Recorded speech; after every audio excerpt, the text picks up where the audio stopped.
The Adventures of Sherlock Holmes, starring Basil Rathbone and Nigel Bruce.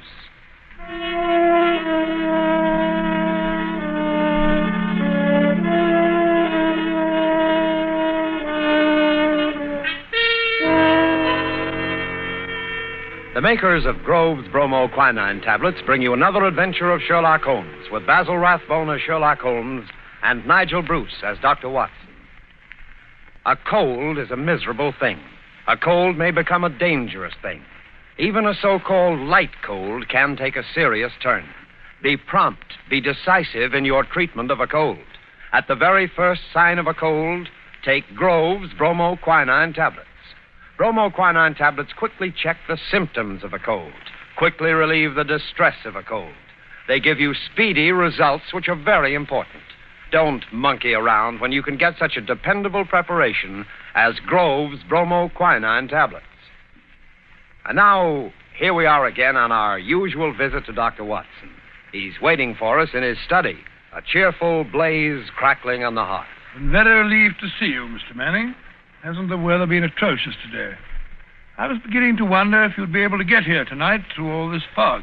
Yes, it certainly is what you Londoners call a regular pea super. Yes, indeed. It reminds me of the adventure of the missing submarine plans. A case that was solved in the underground. Underground? What you Americans call a subway.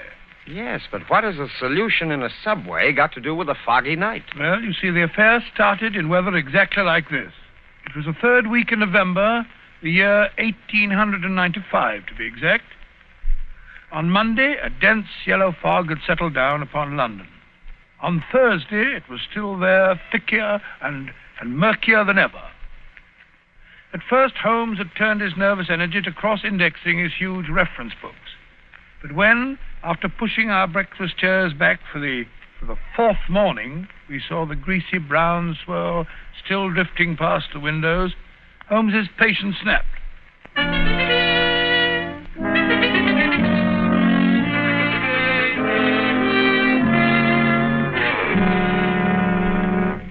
Holmes, if you must pace around in circles, I wish you'd change directions now and then. You're making me dizzy. Bah! It's inexcusable, Watson. Inexcusable. No initiative, no imagination. Nothing ever gets done. If you're alluding to the inactivity in this last session of Parliament, my dear Holmes... I'm not speaking of our lawmakers, Watson, but of our lawbreakers.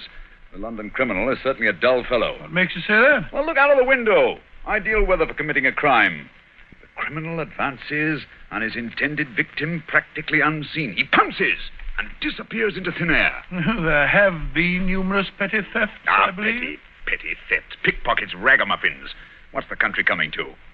Now, if I were a criminal, Watson... Well, I, for one, would move to America. Oh, hello. Mrs. Hudson's knocking. Excited. What's up, I wonder? Yes, Mrs. Hudson, what is it? Oh, a telegram for me. Yes, sir. Very well, thank you. Oh, well, what's it say? Oh, wait until I open it, can't you? Ah, dear me, what next?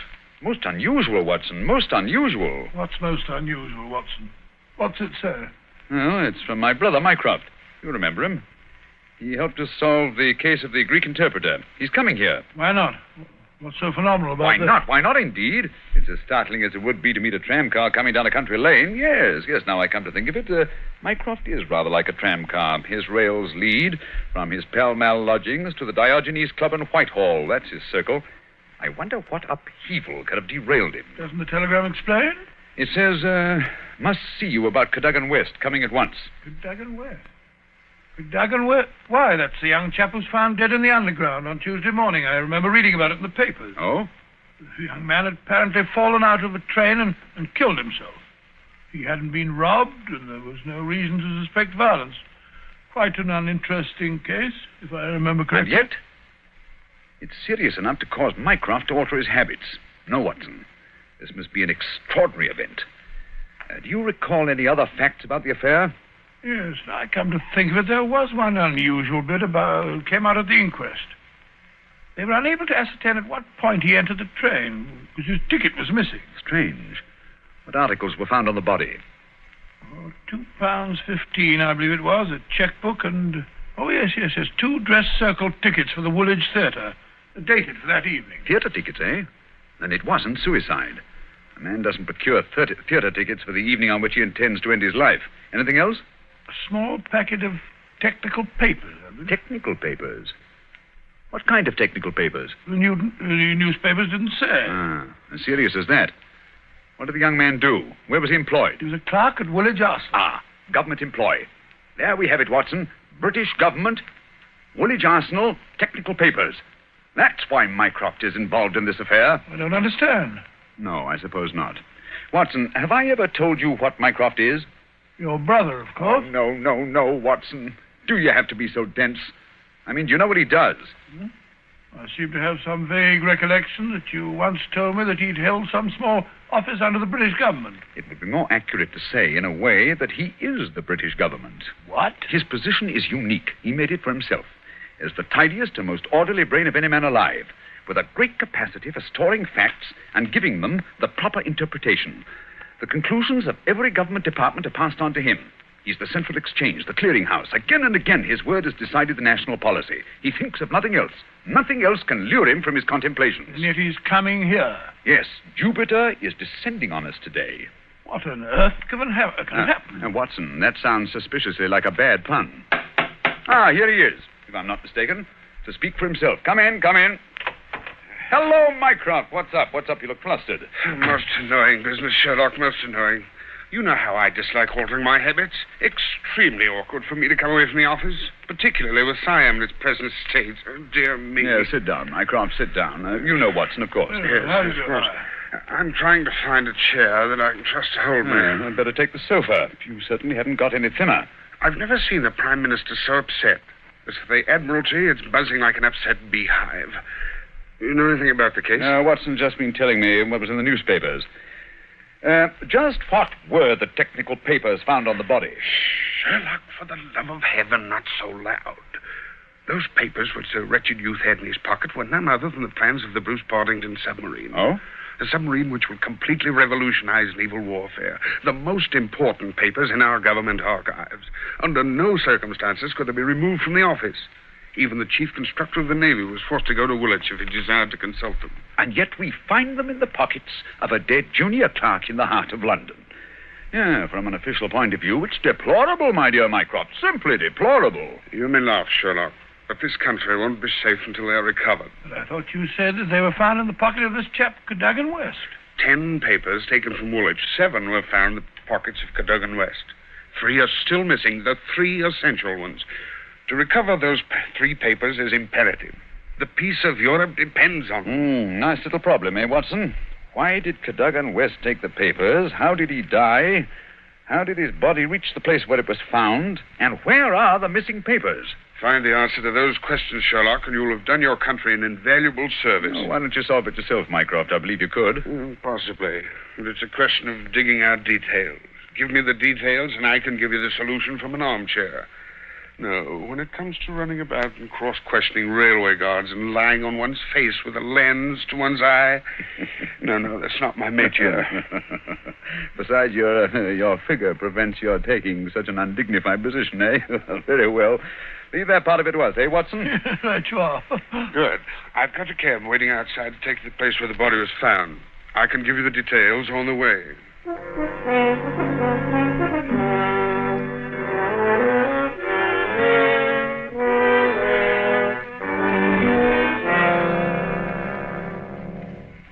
Now, Mycroft, who was the official guardian of these famous papers? No less a personage than Sir James Walter, a gentleman who's grown grey in the service. His patriotism is beyond suspicion. A bachelor, if I'm not mistaken. Lives with his brother. Yes. He was at the house of Admiral Sinclair at Berkeley Square during the whole of the evening when this accident occurred. The Admiral vouches for him. He's one of the 2 who have the only keys to the safe. And his key was with him all evening? Right. His key, the key to the building, and the key to the room. Who was the man with the other key? The senior clerk, Mr. Sidney Johnson. Man of 40, married, silent, morose, with an excellent service record. Any alibi? He, too, had his key with him and seems to have spent the evening playing a game of draughts with the green grocer around the corner from his lodgings. Of course, he has only the word of this green grocer to back him up. Oh, come, my dear Mycroft. No class discriminations, please. The word of a greengrocer is often just as good as that of an admiral. What about Cadogan West? He had a good reputation. A bit hot-headed, but straight and honest. At least, everyone thought so. He was next to Sidney Johnson at the office. His duties brought him into daily personal contact with the plans. No one else ever had the handling of them. Oh, it's perfectly clear. He must have taken... Ah, not so fast, Watson, not so fast. Who locked them up that night? Mr. Sidney Johnson. Ah, they were of value, commercially, I mean. Oh, yes. There's no doubt that West could have got several thousands for them very easily. And yet, only a small amount of money was found on the body. Perhaps the buyer took it back after he'd murdered West. What puzzles me is, how did West obtain possession of those papers? To do so, he must have had a false key. Several false keys, Sherlock. He had to open the building and the room as well. Oh, well. Several false keys, then. Let me see. Suppose West did take the papers and went into town. And on the way back to Woolwich, where he is hoping to replace the papers, he's killed and thrown from the train. But the spot where the body was found is considerably past the station for London Bridge, which is the route to Woolwich. That's interesting. Also, if young West did make an appointment with some foreign agent to sell the papers that night, why didn't he keep the evening clear? Why buy 2 theater tickets? Exactly. Furthermore, he actually escorted his fiancée halfway there before he disappeared. Blind. That's what it looks like to me. Why did he take the papers at all? Why not copy them out in the office and sell the copies? He certainly had plenty of opportunity to do so. And why the absence of his underground ticket? Perhaps the ticket would have shown us which station was near the agent's house. So the murderer destroyed it. Good, Watson. Very good. And yet, I wonder... Well, here's the underground station. The railway authorities have sent a man round to show the exact place where the body was found. You won't change your mind and come with us? Well, crawling round that black hole on my hands and knees, not very likely. Well, I shall expect a report on your efforts this evening. Never expect too much, Mycroft. Never expect too much.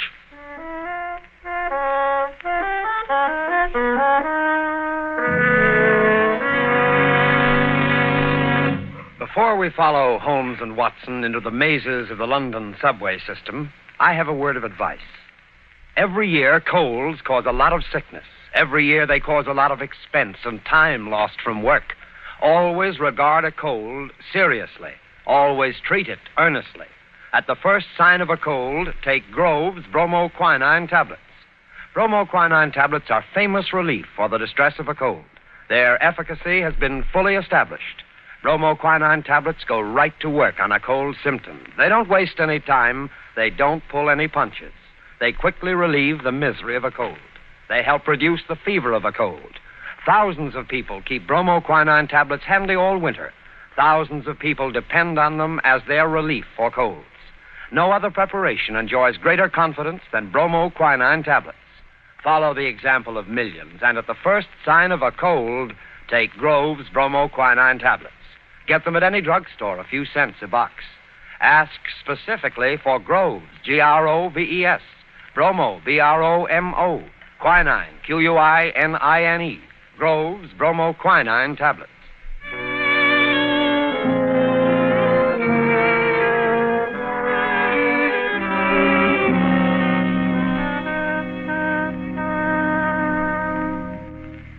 This way, sir.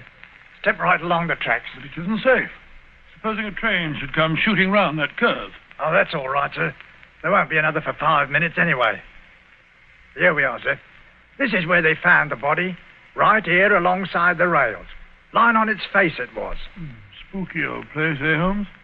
Like the catacombs, only without the skeletons. Yeah. Anything in his hands when they found him? No, sir. Were they clenched or spread out as if he were protecting himself? No, sir. They was what you might call relaxed. What time did all this happen? Well, sir, the train he was hoisted out of, as near as we can figure, passed along here about midnight on Monday. All the carriages have been examined for signs of violence, I suppose. They didn't find nothing, not even the missing ticket. There was a passenger to Aldgate on the ordinary train. About 11:40 it was. He said he'd heard a heavy thud, like something striking the line, just before the train reached this station. But it was so foggy, he said he was blessed if he could see what it was. Holmes, what's the matter? What are you staring at? The curve, Watson. What curve of it? of the rails. What of it? What do you mean? I suppose there aren't many curves as abrupt as this. No, sir, I can't say as there is. What have curves got to do with it? Oh, an indication, Watson. Merely an indication. Unique. Perfectly unique. And yet, why not? I don't see any indications of bleeding on the line. No, sir, there wasn't any to speak of. But I understand there was a considerable wound. The bone was crushed right enough. Holmes, You hear that? It's a train. It's coming this way. Run, sir. Run for your life. Yes, but where? Up ahead. There's a place where the train switches off. Run, Watson, run. It's just around the curve. We'll never make it. Yes, we will. Faster, faster. There's the switch up ahead. Come on. Here comes the train now. We'll make it. Justin, Watson, for the love of heaven, you're on the wrong track.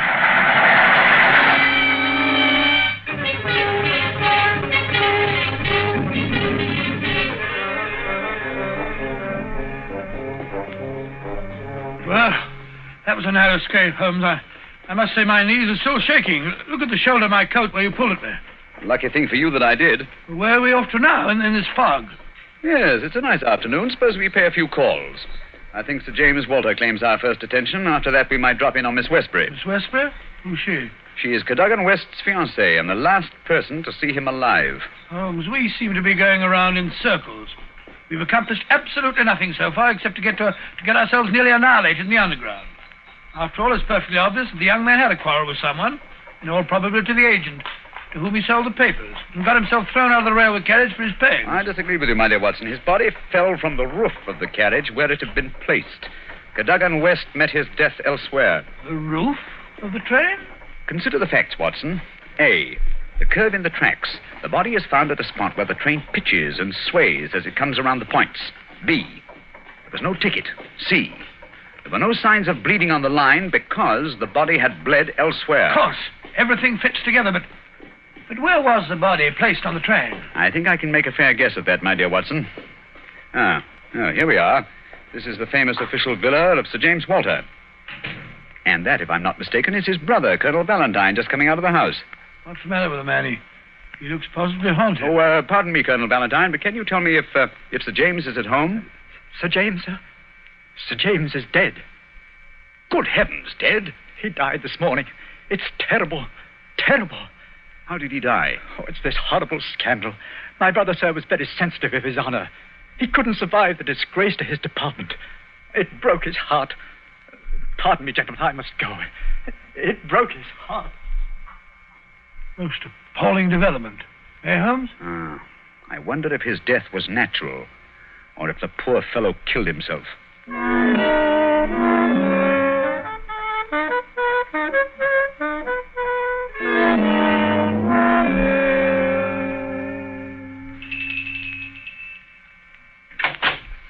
Yes? Will you tell Miss Westbury that Mr. Sherlock Holmes would like to see her? Oh, please come in, gentlemen. I'm Violet Westbury, Mr. Holmes. I've been expecting you ever since I heard you had taken the case. Please be seated. Well, thank you. Oh, Mr. Holmes, we must save his good name. He couldn't have done it. Cadogan was the most chivalrous, patriotic gentleman on earth. He couldn't have done it. He would have cut his right hand off rather than sell a state secret. But the facts, my dear Miss Westbury. I admit I can't explain them. Was he in need of money? No, Mr. Holmes. His need was simple and his salary very good. He'd saved several £100. We were to be married at the new year. I see.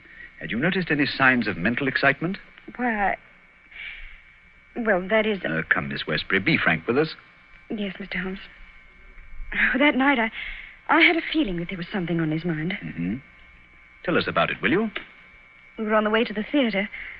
It was a foggy night, you remember? We were walking slowly. Our way took us close to his office. Cadogan seemed thoughtful and worried.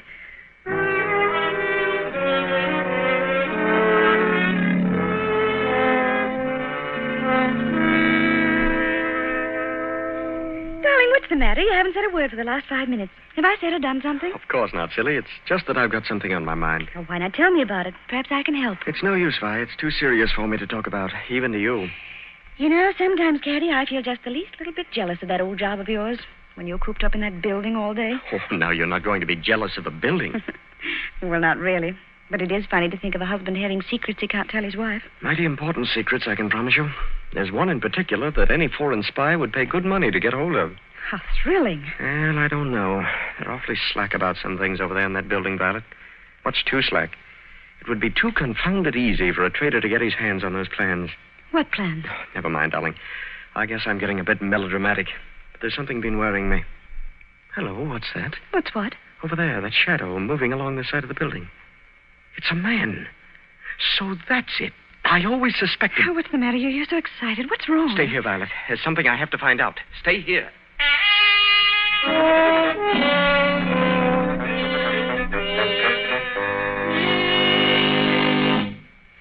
I waited and waited, but he never returned.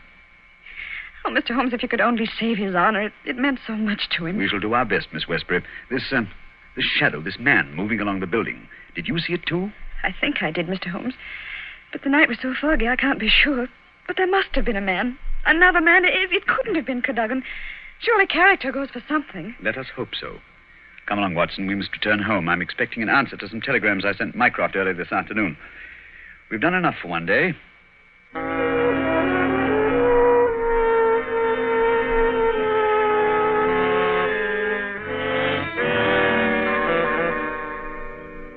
Holmes, where have you been all day? You left this morning before I was up. Now you've come home with your towel awry, your suit torn, and as ravenous as a wolf. Yes, I've had a bit of exercise, my dear Watson. Pass me the tongue, will you? It would have done you good to go along. Yes, well, what were you doing? Investigating the premises inhabited by foreign spies known to have been in London on last Monday. Mycroft sent me a list of them. Took a bit of doing, too. Climbing walls, breaking into cellars, prowling around rooftops. Well? I discovered there was only one residence which had the proper facilities for disposing of West's body after the murder. Well, whose residence was that? It belongs to a Hugo Oberstein. The address is 13 Caulfield Gardens, Kensington. The gentleman himself has departed for Europe. Gone, has he? And he took the plans with him. It's too late. Not necessarily, Watson. What can we do now? We're going to keep a rendezvous with the gentleman who stole and sold those plans. The assignation will take place at Mr. Oberstein's house this evening at 9. What the deuce are you talking about? These newspaper clippings. I found them in the drawer of Hugo Oberstein's desk. Read them. The Daily Telegraph agony column. The first one says, too complex for description, must have full report, terms agreed to, payable when goods delivered. Signed, Piero. Piero, indeed. Sounds like a Mardi Gras. Now, read on, Watson, read on. Second goes, matter presses, must withdraw offer unless contract completed. Piero again. And the last, dated Monday, the day the crime was committed. Monday night after 9, 2 taps, payment in hard cash. I say, do you think it was a submarine the plans that he was buying? I'm almost positive. And Piero was Oberstein himself. But we'll find out for certain this evening. I've invited the gentleman who sold the papers to meet us. How? I don't understand. I inserted this advertisement in today's Daily Telegraph. Tonight, same hour, same place, 2 taps, vitally important. Your own safety at stake. Signed, Piero, as usual. By George, if he answers that, we've got him. Unless we're too late. Come along, Watson. There's no time to lose. You can take this package for a change. I've been carrying it around all day. What's in it? Oh, just a jemmy, a dark lantern, a chisel, and a revolver. Nice equipment for a respectable citizen to be carrying about the streets of London, I must say. Yeah, you know, Watson, there are times when I suspect we aren't quite respectable.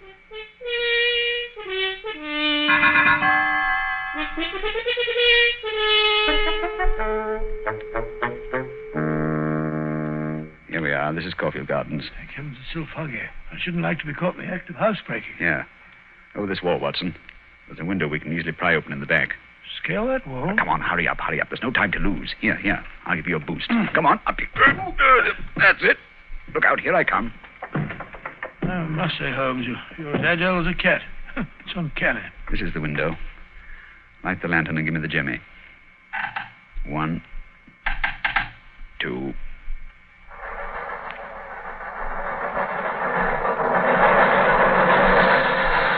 Holmes, the underground runs right past here, almost on the level of these windows. I could have reached out and touched it. Yes, quite convenient, wasn't it? It was here the body was placed on the roof of a train. Look out of this, look on this windowsill. You can see the soot is blurred where they rested the body. And here, look. This brown stain is blood. Nasty, eh, Holmes? Let's get on to the house. Very well, then. Come along. The window's open. Easy, don't break the glass. Supposing Oberstein should happen to return home. Well, we must take our chances in this business. Come along, Watson, come along. Our visitor will expect to be let in by the front door. I wish these stairs didn't squeak so. 9 o'clock. We can expect him at any moment now. You take your position on one side of the door. I'll be on the other. So we can pounce on him when he enters. I'll throw my greatcoat over his head. I wish he'd hurry. Shh, Watson. What if he doesn't come? There he is. Ready now. I'll open the door. You wanted me? No, you don't. Take that. What the... Easy, Watson, easy. All right, Holmes, I've got him. Well, let's take a look at our catch. Take the overcoat away, Watson. Right. Hi, It's Colonel Valentine Walter, Sir James's brother. Quite. Well, sir, what have you to say for yourself? Why did you steal the Bruce-Partington Plans? Who are you? What do you know about this? I am Sherlock Holmes, and I know everything. Oh, this is terrible. I'm lost. I didn't realize their importance until my brother killed himself. But I needed the money. I had to have it. Oberstein offered to give it to me if I'd let him see the plans. So you took an impression of your brother's key, opened the safe, and procured the papers. Cadogan West saw you leaving the building, followed you here, and you killed him. No, I didn't do that. I swear I didn't do it. No? Then perhaps you'd better tell us who did murder Cadogan West and placed him on the roof of the railway carriage. I'll tell you. I promise you I will. I did the rest. I confess it, but not that. Very well, then. How did it happen? I got the papers, as you've discovered. Made my way through the fog until I reached the door. Once or twice, I fancied I was being followed. I could hear footsteps on the pavement behind me.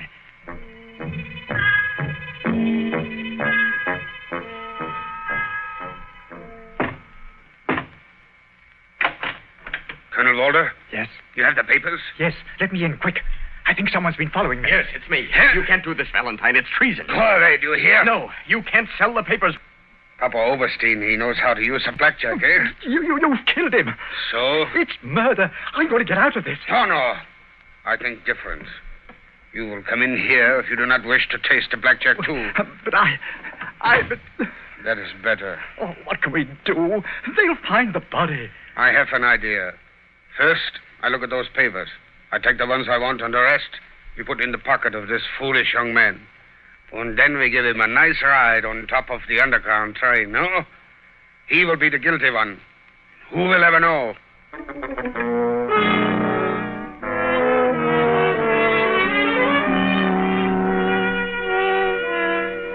What a thoroughly unpleasant gentleman. What a pity that he got away with the papers, Dr. Watson. Oh, but he didn't. Oberstein had left a Paris forwarding address with Colonel Walters. That gentleman sent him a letter dictated by Holmes, saying that he had discovered that one essential detail in the plans was missing, and that he had procured a tracing which would make it complete for a price. And did Oberstein swallow the bait? Did he swallow it? He was arrested as he got off the boat at Folkestone. Some weeks later, I learned, incidentally, that Holmes had spent a day at Windsor Castle and returned with a remarkably fine emerald tie-pin. When I asked him where he got it, he answered it was just a small present from a certain gracious little old lady for whom he'd been able to do a small favor. Yes, and I think I can guess the lady's august name. Elementary, my dear Mr. Manning, elementary. I see. Ladies and gentlemen, in just a moment, Dr. Watson will be back to tell us about next week's story.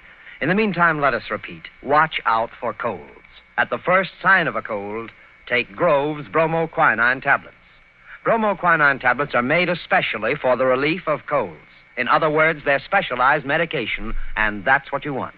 Yes, at the very first sneeze or sniffle, go right to your druggist and get a package of Grove's bromoquinine tablets. Now, Dr. Watson, next week? Next week, I think I'll tell you the story of the lion's mane. The lion's mane. What was that, Dr. Watson? Well, the answer to that question, Mr. Manning, almost stumped Sherlock Holmes himself. Suffice it to say that they were the last words gasped out by a dying man as he lay writhing in agony on the sands of the Sussex coast.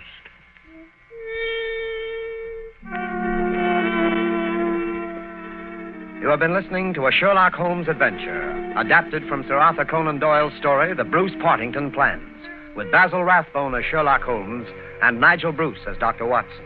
The dramatization was by Edith Miser. This program is presented from Hollywood every week at this same time by the makers of Grove's bromoquinine tablets.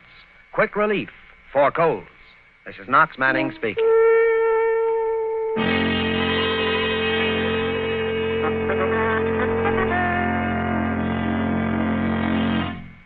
This is the National Broadcasting Company.